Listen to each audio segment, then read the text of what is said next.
Okay, get your stream.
Good evening and welcome to Current Issues. I'm your host, Hisham Tilawi. Tonight, ladies and gentlemen, we will talk about Libya again, since the president made a speech about it a couple of days ago, and he very much explained why we are there in Libya. You know, when we elected Barack Obama, and I'll go on record saying that I voted for him because I wanted someone different than George Bush. Somebody who was calling for a change in everything, a change that we believe in, and yes, we can, and we could. Well, we did. Well, but is it really that much of a change? And when politicians say things, is it when they say things on the campaign trail and they end up doing something completely the opposite of that, shouldn't we, those that elected these people and elected them on that particular platform, shouldn't we be able to have like a fall back on something? You know, once they get elected, these people can't do anything they want to. You know, George Bush, when he was elected, he said that we're not going to be a police state in the world. We're not going to be a regime builders in the world. But what have we been doing since George Bush, actually, until now? Even though he's gone, but until now, we are in the regime building business. Something that George Bush said we're not going to do. Something that Barack Obama actually ran on the opposite of what George Bush was doing, and he wanted to change it. You know, is there really a big difference between Barack Obama and George Bush? Let's take a look at this picture. Who's this? Is this Barack Obama? Or is this George Bush? Or is it one and the same? You might say, well, this is Barack Obama. Well, that's George Bush. But actually, those two men, it turned out to be, when it comes to foreign policy, and this is something that we had always told you here on this program, when it comes to the United States foreign policy, there is one entity way above our presidents and way above our government that steps in and controls our foreign policy. Our presidents know that. Our candidates know that. They know who's above them. And they know when it comes time to jump, they will jump. You know, this thing with Libya, Obama said that he consulted with our allies. Well, that's wrong. We should not be consulting with our allies. We should be consulting with our people. We should be consulting with the representatives of our people. And that happens to be the Congress of the United States. That is something that Obama did not do, and that is something that George Bush did not do either. That proves to you, ladies and gentlemen, and by the way, in either case, in the case of Iraq, in the case of Afghanistan, and we know what Obama said on the campaign trail about Afghanistan and about Iraq. You know, we had something like 20,000 troops in Afghanistan, or 30,000 when Obama took control of the White House. Now we have about 130,000 troops. You know, before we jump into the Obama, Bush, and their doctrines, that sounds like that, you know, something that Sarah Palin did not really know what the heck was the Bush doctrine.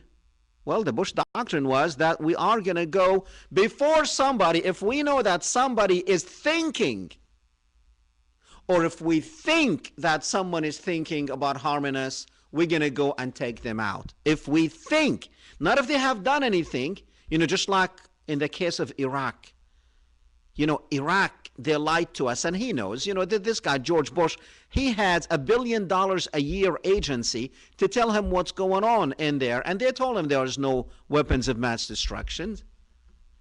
But he wanted to believe the Israelis. He wanted to believe Douglas Feith, who was over the special, the Office of Special Operations or Special Project in the Pentagon, who cooked up that stuff about Saddam Hussein and Niger and the uranium. We're not going to get details of that. You know the whole story about the lies that Douglas Feith, who's an Israeli, by the way, just go look him up. Douglas Feith, he's an Israeli, but he was in our Pentagon, just like Paul Wolfowitz was our Homeland Security guy. No, I'm sorry. Paul Wolfowitz was the assistant to the Secretary of State. Chertoff was another Israeli, was our Homeland Security Director.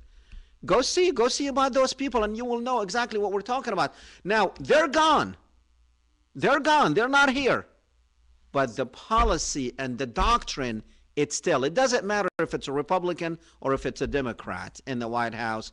The people who control the government that you don't see, the shadow government that you don't see, that's the ones who control the foreign policy of the United States.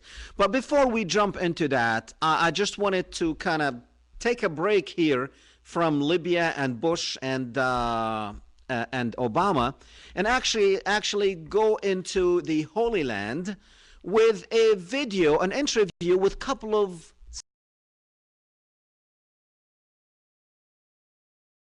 settlers and the brutal and the brutality of the Israeli army. They took the land of the Palestinians who have been living on that land for thousands of years, told them, hey, look, God gave us this land, and we're going to kill you and take the land from you. Now, we always said this, but this is coming from the cow's mouth, or the horse's mouth, or the pig's mouth, whatever. So let's go to the horse's mouth. 11 believe, and why they justify the stealing, and that's, by the way, that is all of them like that, and we've been telling you this, but now the Arab people here do hate me. They hate Jews. They hate the establishment of a Jewish state here. Because they think this land is theirs, don't Yes, absolutely. Absolutely. It's definitely a war over land, among other things. It's also a war between Islam and Judaism, but it's a war over the land. Here, as well as for Tel Aviv or for Jaffa or for Jerusalem, I think the Arabs also claim those areas as well. But one has to take into account, I think, your Bible. Christians as well as Jews can go read the Bible and find out who God promised the land to is clearly the Jews and the descendants of Abraham, Isaac, and Jacob. And we are those descendants. Yes. The Arabs are not. There are Palestinian Arabs who are becoming more and more religious. They're turning to God rather than the PLO. I'm thinking about Hamas in particular. Yeah. And you're a religious Jew. What do you feel about this? Aren't you a bit worried about it? I don't recognize their Quran as being a valid document as in terms of understanding God. We have our Torah, which we believe is divine truth, and that was revealed to us at Sinai, and this is what we go by. Do you feel this is Israel here? Yes, I do. Why? Because this is part of the land that God gave to Israel. Samson was here, and there's a myth that Jonah was thrown up here by the whale in Khan Yunis. That's a neighboring Arab town. I feel a lot of history was here. But is that sufficient to say that this is the state of Israel? Yes. For me, it's insufficient. But what about the thousands and thousands of Arabs who say this is our land, we've lived here for several generations? Why do you merely argue, okay, well, in the Bible, but that's thousands of years ago?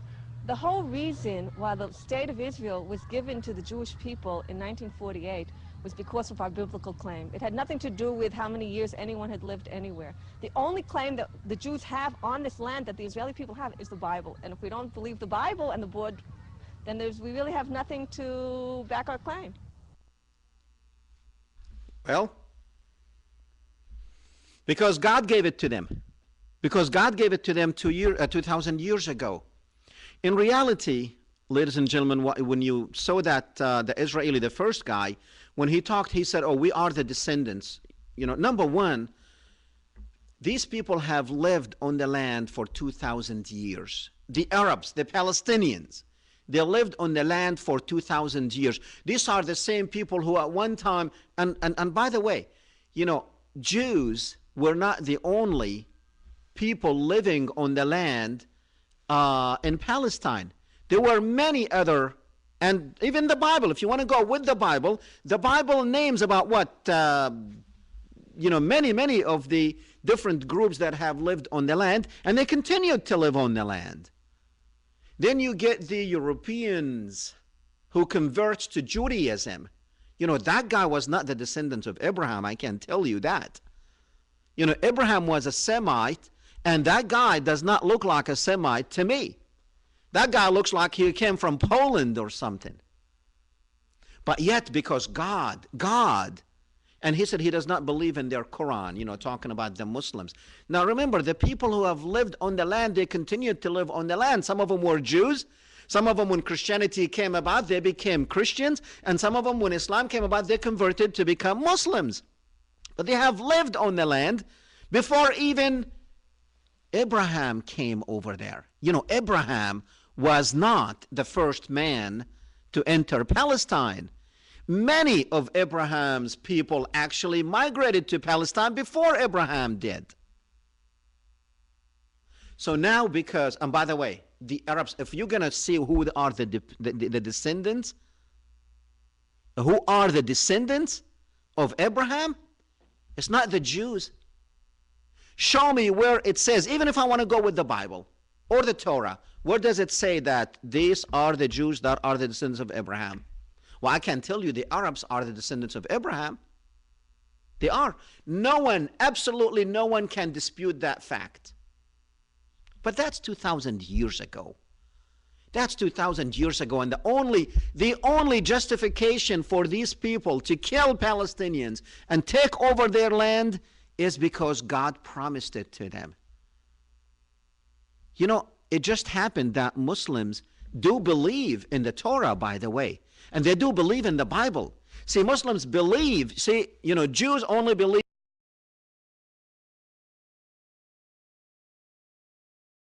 in the master race. In Christianity, if you're not born again, and if you're not with Jesus, you're not going to heaven, you're going to hell. See, Islam is completely the opposite. Islam accepts Judaism as a religion, accepts Christianity as a religion, and it thinks of itself as continuation to these two religions. And it is willing to actually live with these two religions plus many more. Islam is not a racist religion, but yet what do we have? 2,000 years ago, God. What about if it happens, you know, a lot of people don't believe in the Jewish God and the Christian God and the Muslim God, which, by the way, it happened to be the same God. What about if they don't believe in that? I don't know what is it with Europeans. They just think that they can go to other countries, other lands, butcher the people there, and take over. It happened right here in the United States. It happened in Australia. It happened in Canada. It happened in New Zealand. It happened in New Zealand. It happens everywhere. And it happened in Palestine, where Europeans went to Palestine, killed the people on the land, and they settled, and they're still butchering them. You figure. Anyway, we're going to jump back to, I just wanted to show you that it's mind-boggling. It's mind-boggling when you hear people say, oh yeah, God gave it to us 2,000 years ago. My goodness, it took God 2,000 years to bring you back. Even though Jews have lived, they have lived within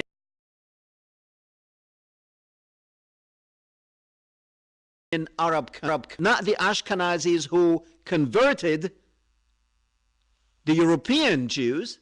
You cannot tell me those were the descendants of Abraham. No.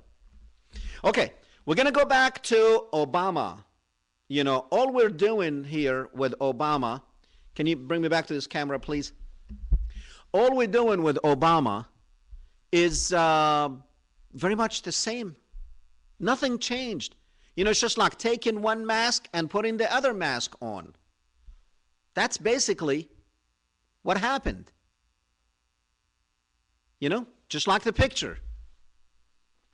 That's exactly what we did when we have, it's the same entity. It doesn't matter if it's a Republican or if it's a Democrat. It's the same thing. You take off one mask and you put on the other one. You know, why I'm saying this? Because this man, and we're gonna play, we're gonna move on and play a, let's play the first video and then we'll come back and we'll set the stage for what we're gonna talk about. Let's do that. Okay, now where do you think this video is taking place at? Libya?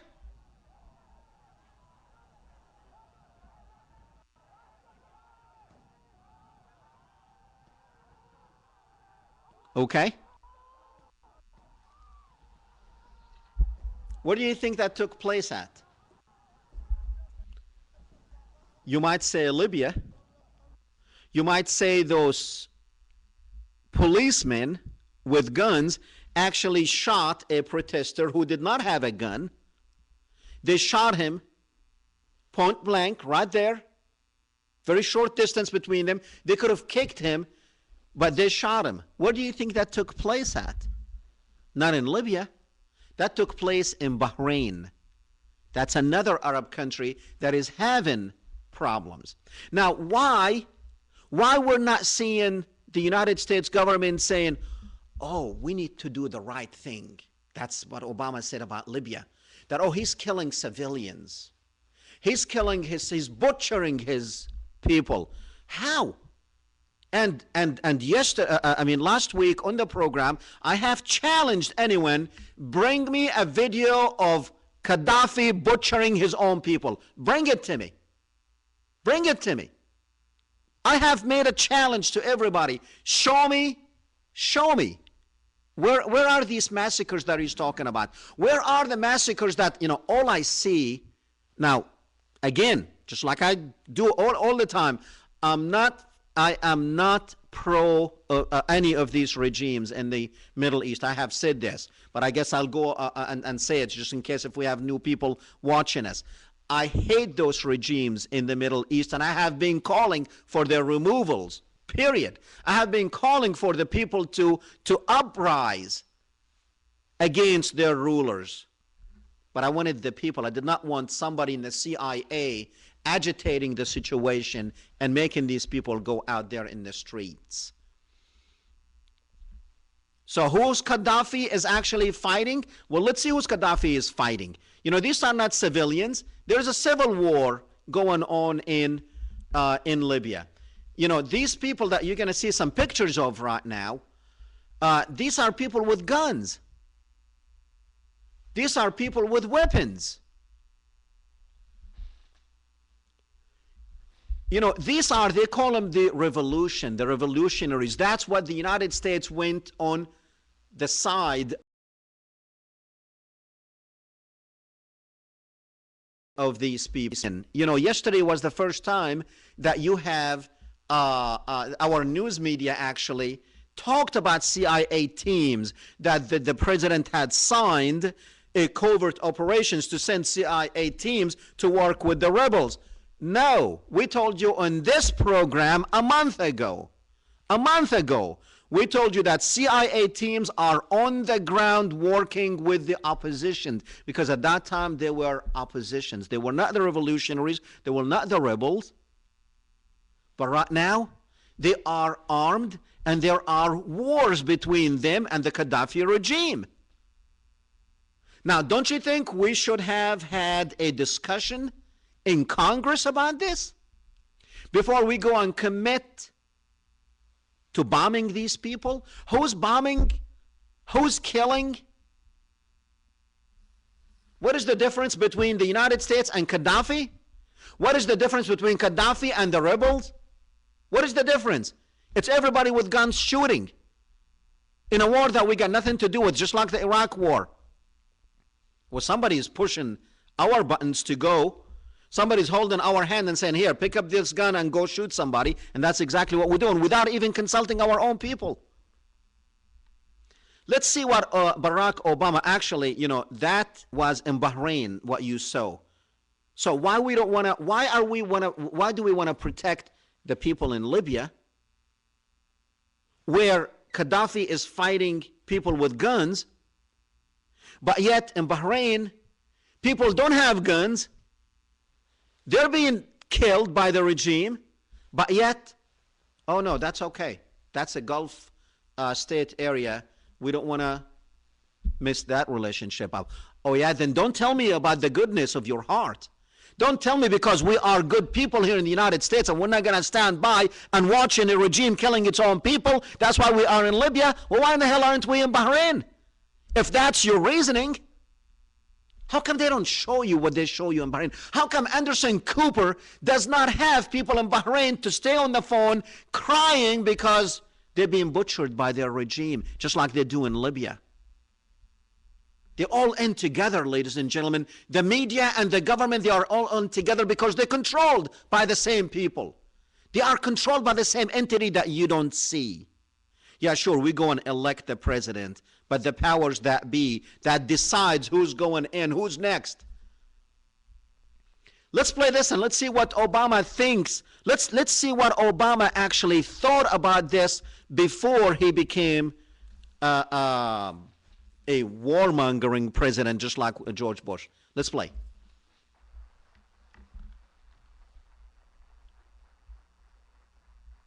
George Bush and John McCain have a lot to answer for.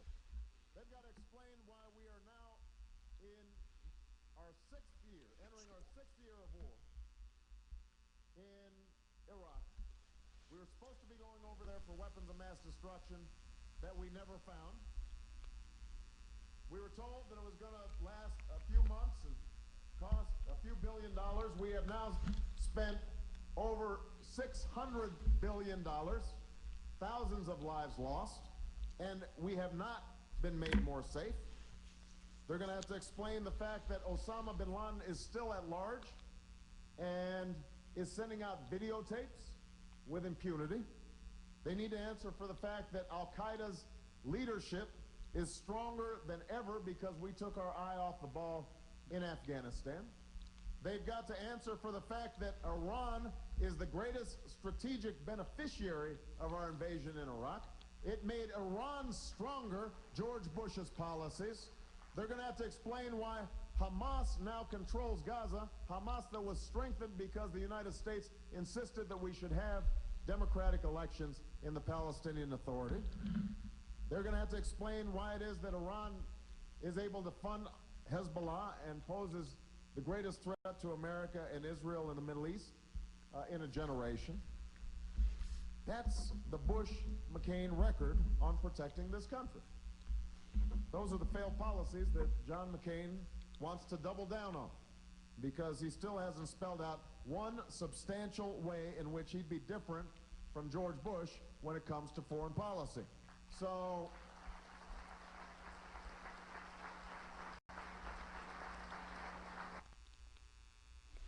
Okay?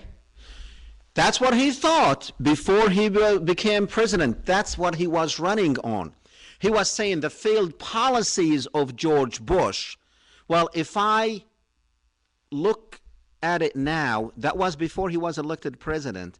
Now, if we look at it now, Iran is more stronger than when George Bush was in office.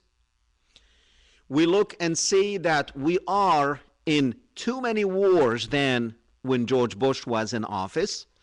Afghanistan had about 20 to 30,000 American soldiers. Now it has 130,000 American soldiers. So his record is not George Bush. Why? Because it's the same regime, ladies and gentlemen. It is true that we flip-flop between Republicans and Democrats, but it's the same coin. You just flip it. Let's go to the other video. And as Commander-in-Chief, I have determined that it is in our vital national interest to send an additional 30,000 U.S. troops to Afghanistan. We're in Afghanistan to prevent a cancer from once again spreading through that country. But this same cancer has also taken root in the border region of Pakistan. To abandon this area now and to rely only on efforts against al-Qaeda from a distance would significantly hamper our ability to keep the pressure on al-Qaeda and create an unacceptable risk of additional attacks on our homeland and our allies. Tonight at 8 p.m. Eastern, this year's Nobel Peace Laureate. This was 2 years ago, ladies and gentlemen. For the second time in just the first year of his presidency. In March, you will recall, this president announced that his new administration had concluded a careful policy review of the options available in Afghanistan then, and had decided to send 21,000 more troops. To put that first escalation in context, this is what American troop levels were like 8 years ago, the 1st December after we invaded. See that little tiny blip down there on the left? This is how they changed over time, all through the Bush administration and through, frankly, the election of Mr. Obama. This is what's happened during President Obama's first year in office. And this is what he's just announced he's going to do by next summer. And then 9 days after that, he flies to Oslo to get his Nobel Peace Prize. The president's speech tonight at West Point, in a way, is an awkward bookmark to the previous president's famous West Point speech when the Afghanistan war was only 8 months old, not 8 years old. Our war on terror is only begun. But in Afghanistan, it was begun well. Turns out that wasn't very true. And 8 years later, the next president is stuck explaining his choice among all the, frankly, pretty bad options available to fix Bush's supposedly begun well war. But President Bush bragging at West Point about how awesome he thought things had gone in Afghanistan at that point is not what that speech is remembered for. President Bush bragged in a lot of places about how awesome he thought things had gone in Afghanistan, even as both Osama bin Laden and Mullah Omar, the leader of the Taliban, not only survived, but survived unscathed and stayed in business as militant leaders, just now relocated eastward slightly. If Omar went from Kandahar to Quetta in Pakistan, that means he moved slightly less than the distance between Wichita and Topeka. No, President Bush's West Point speech is remembered not because he was uniquely wrong in his comments there about Afghanistan itself. He was wrong a lot about his comments about Afghanistan itself. That speech is remembered because it was at West Point where he unveiled what may have been the single most radical thing about his presidency. Do you agree with the Bush doctrine? In what respect, Charlie? The Bush, well, what do you interpret it to be?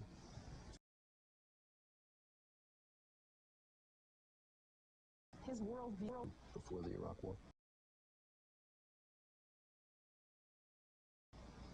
Unveiled the Bush doctrine. The proclamation that the United States would no longer reserve the right just to wage war against countries or forces that threatened us, but that we would wage war to stop the emergence of threats in the future. If we wait for threats to fully materialize, we will have waited too long. The war on terror will not be won on the defensive. We must take the battle to the enemy, disrupt his plans, and confront the worst threats before they emerge.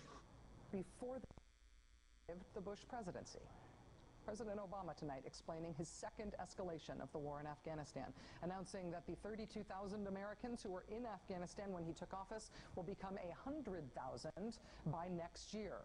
A war reborn in what the president is describing as his own image, his own strategic terms, but which is justified fundamentally by what sounds like the Bush Doctrine. The administration admitting that we are not actually threatened now as a nation by Afghanistan.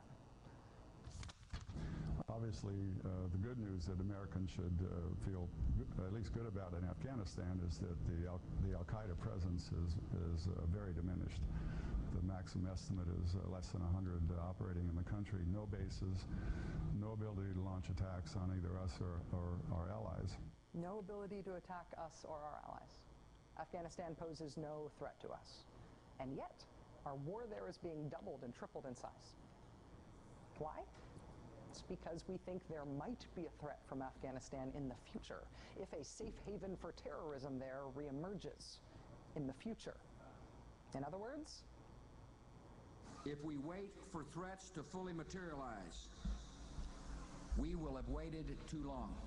We must take the battle to the enemy, disrupt his plans, and confront the worst threats before they emerge. Is the massive escalation of the war in Afghanistan announced tonight President Obama's own implementation of the preventive war Bush Doctrine that Sarah Palin couldn't understand and that no one's really been able to justify? Okay.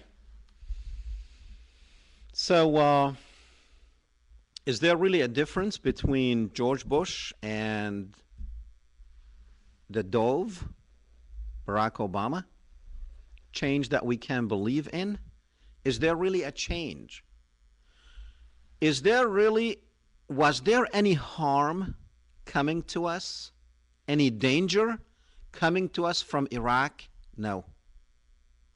Now, Al-Qaeda, and you heard Jim Jones, who was the National Security Advisor, 2 years ago he said there are less than 100 Al-Qaeda operatives in Afghanistan.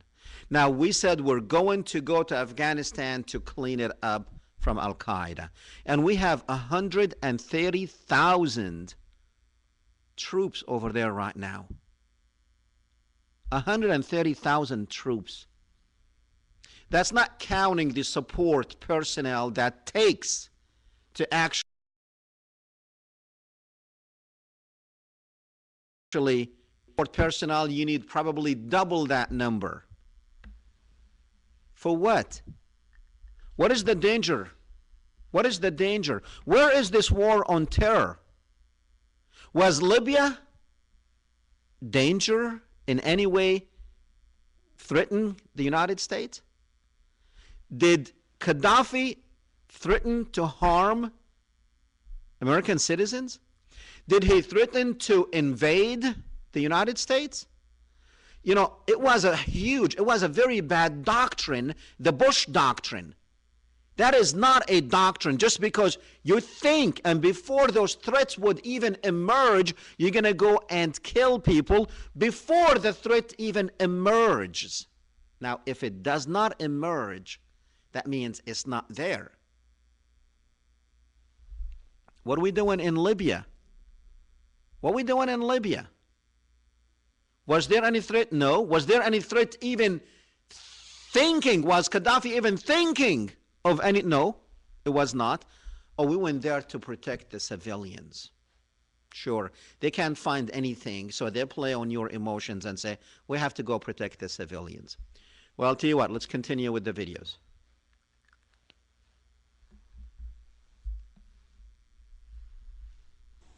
We did not ask for this mission, but we will fulfill it.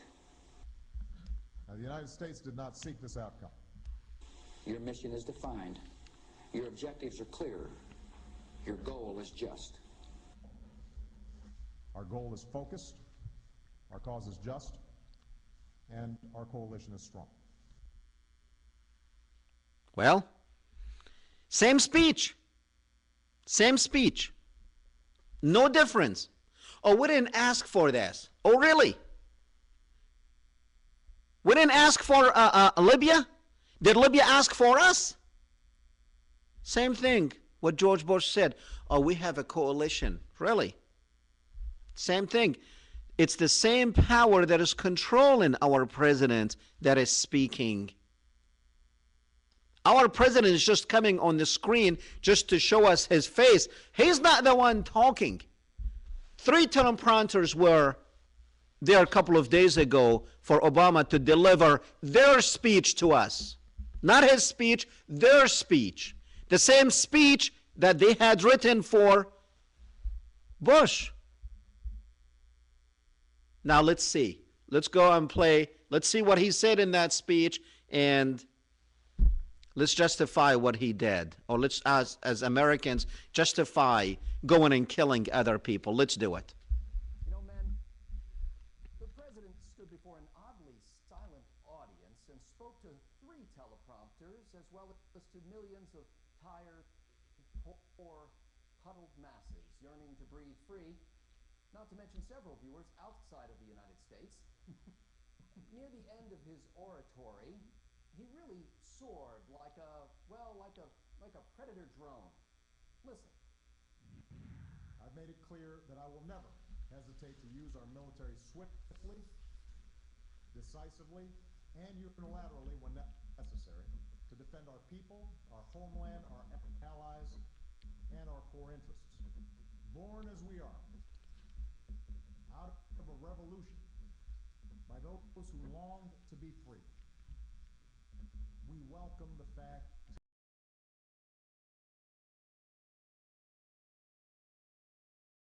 that history are leading the way.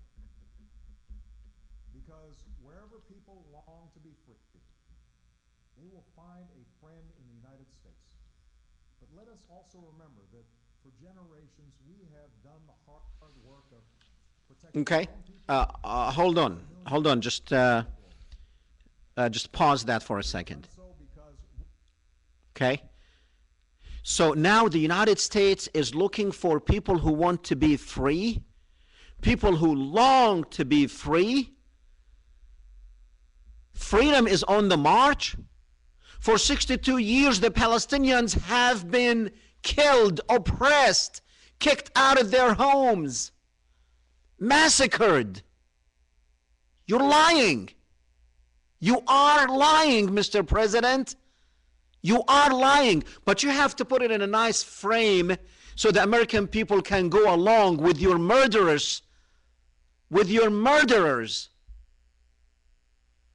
Come on now.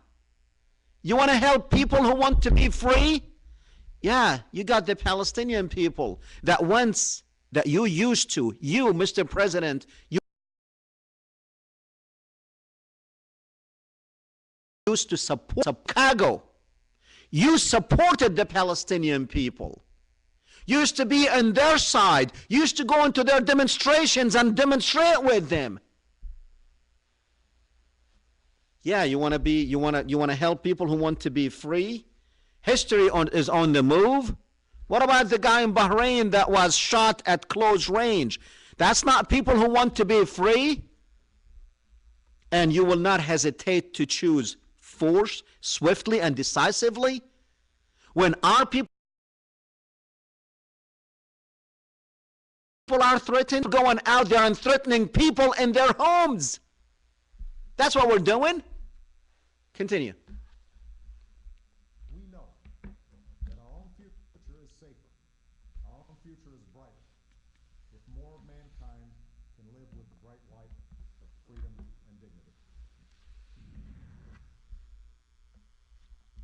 Now, Stephen, have you ever heard a bolder proclamation of,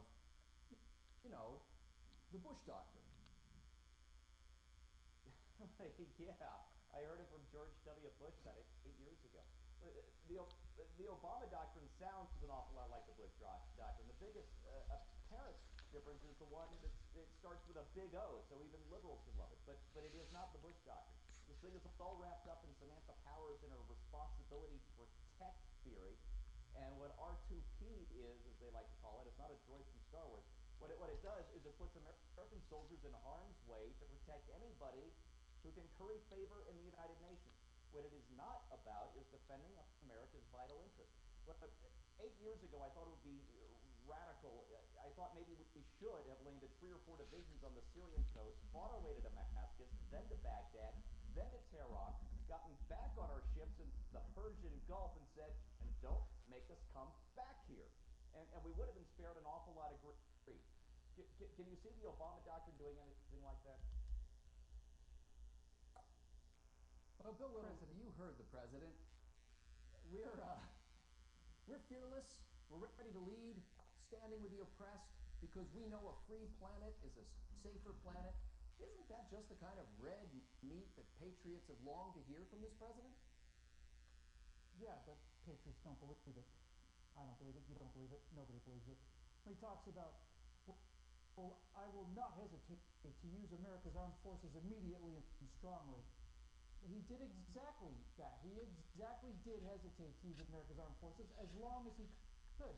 That rebellion was going on for 30 days. If, in fact, we do want to save the rebels, which I think is not necessarily the game to play here, by the way, but if we were going to do that, maybe we should have used that military action on day 1 or 2 or 5 or 10 or 15 or 20 or 25, and not on day 30 when there were only enough of them left so that Gaddafi had another 12 to 24 hours to finish them off. So this business about we will immediately deploy our forces is just a lie. It's an absolute lie. And secondly, what he is doing here, I'm probably the 3,000th person to point this out on the air, is exactly what this man made his entire career in the Senate and his entire 2000 campaign complaining about when George W. Bush did it. For him to stand there and say the exact same things that George Bush did, and to wrap himself in the flag and say, this is our heritage of our great nation. I just don't know what to say about that kind of thing. Okay. Well, there you have it, ladies and gentlemen. We know what he said on the campaign trail. We know what he said to you. Now, is what he is doing comes even close to what he said? Of course not. Of course not. Now, is what he's doing in line with what George Bush was doing? Of course, yes. Only when it comes to foreign policy. Because foreign policy is not controlled by the United States. Our policy is not our policy. It is somebody else's policy. Now, who benefited out of what is going on in the Middle East? Well, it's somebody who actually said this over 40 years ago of exactly what they want to do. You see, like we have pointed out here many times, over and over again, these revolutions in the Middle East, the timing of all these revolutions should be the proof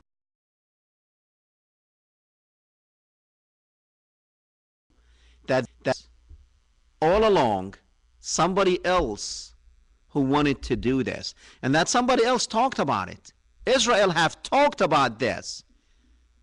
And I always refer people to many documents, but there are 3 different documents that you really need to go and study, and then the whole thing becomes very clear to you.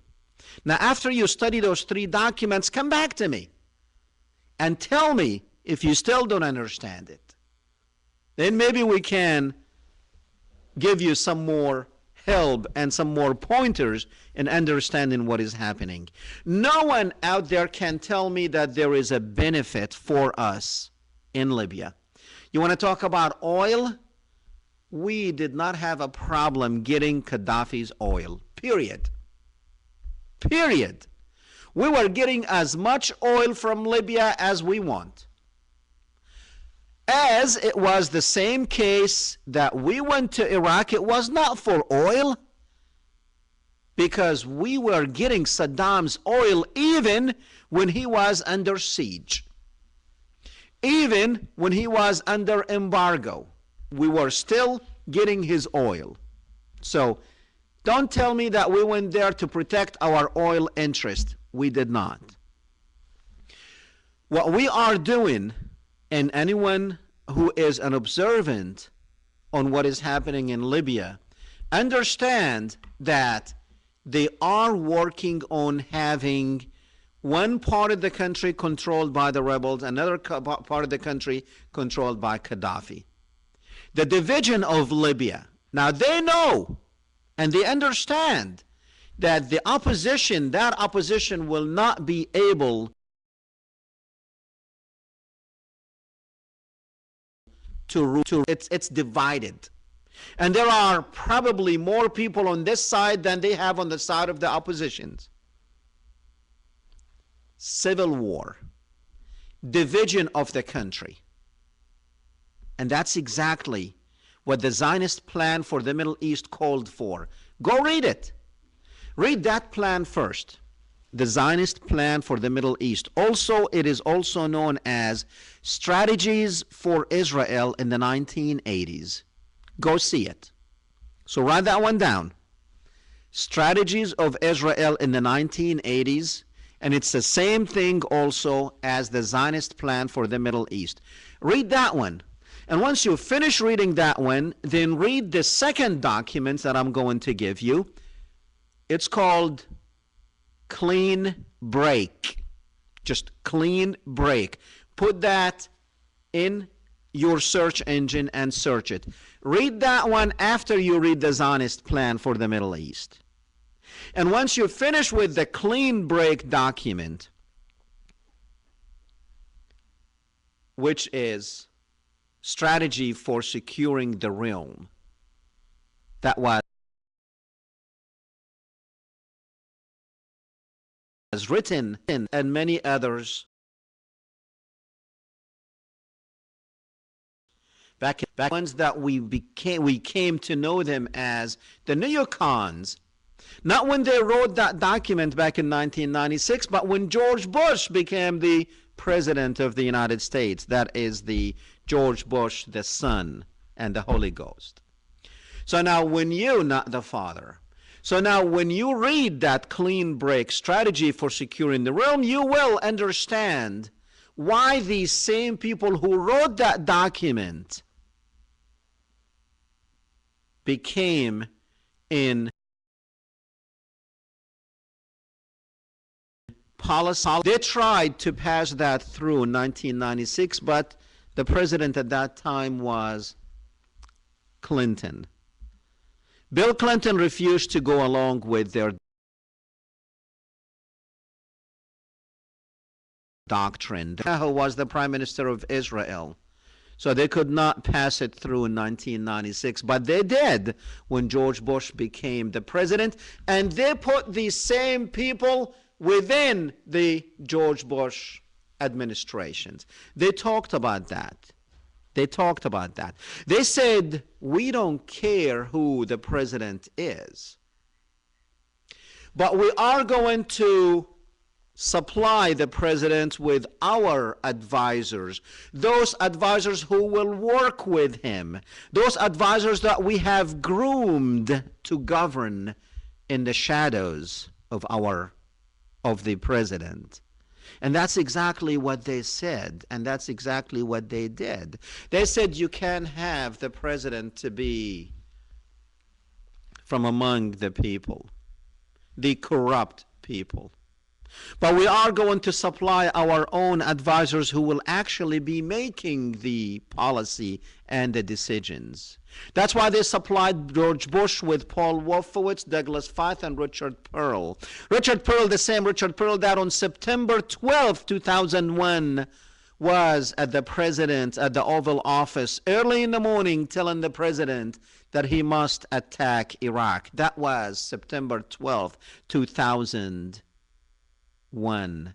One day after 9/11, Iraq had nothing to do with 9/11, but the United States, that is, government, went and attacked Iraq, destroyed it, killed Saddam, removed Saddam Hussein from power. That's exactly what they said in the clean break document that they wrote back in 1996, that the removal of Saddam Hussein from power is an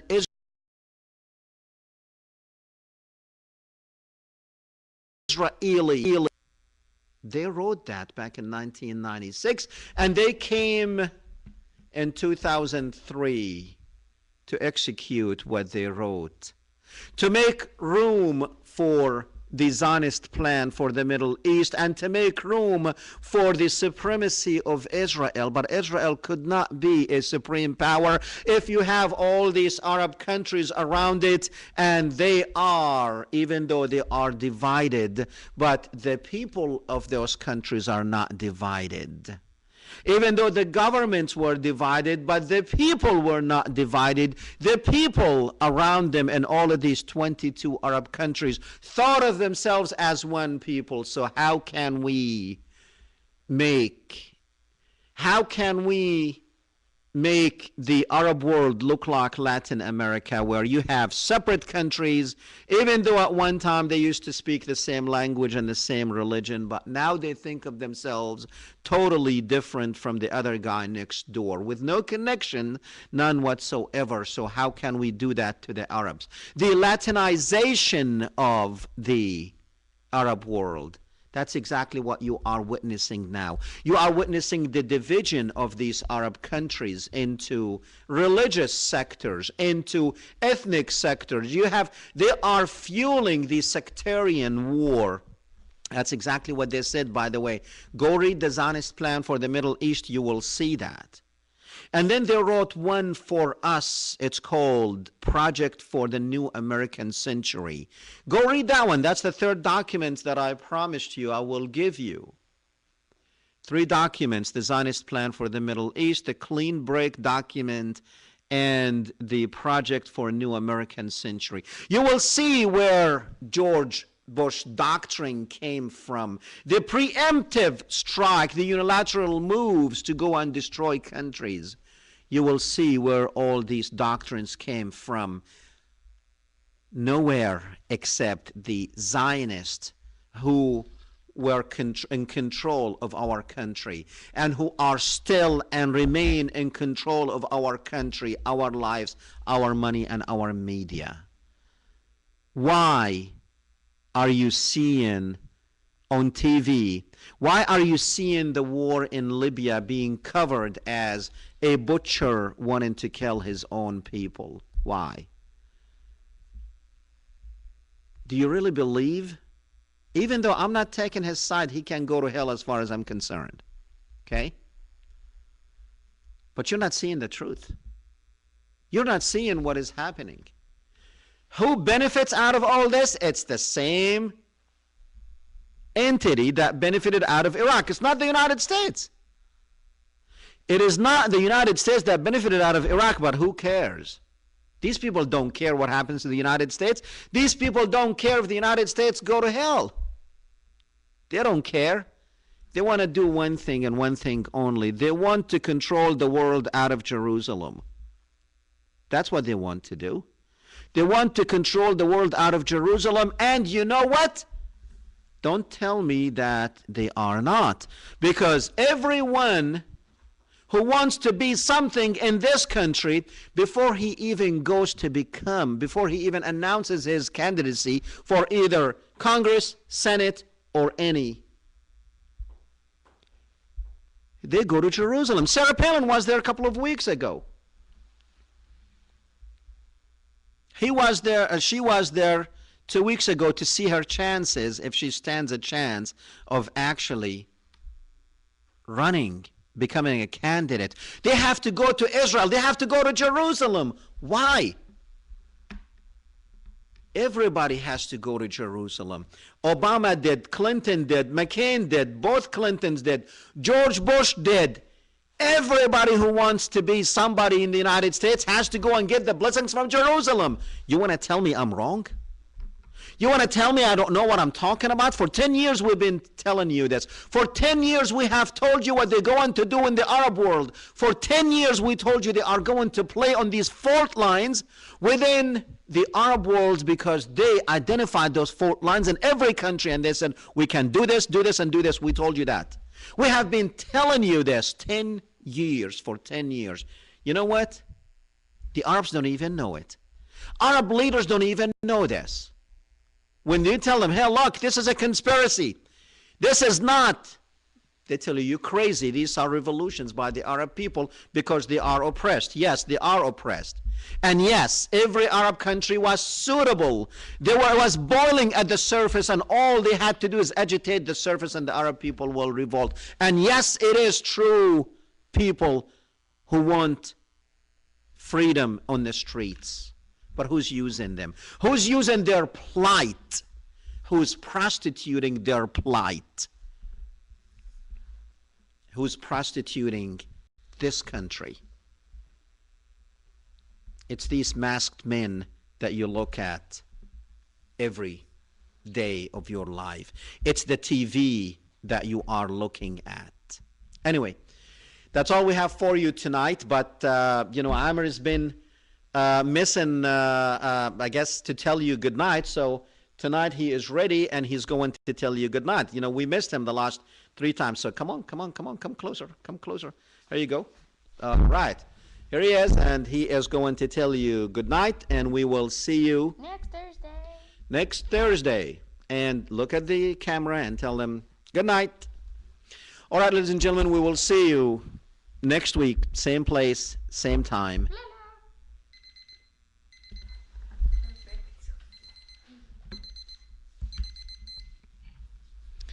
All right, you stream.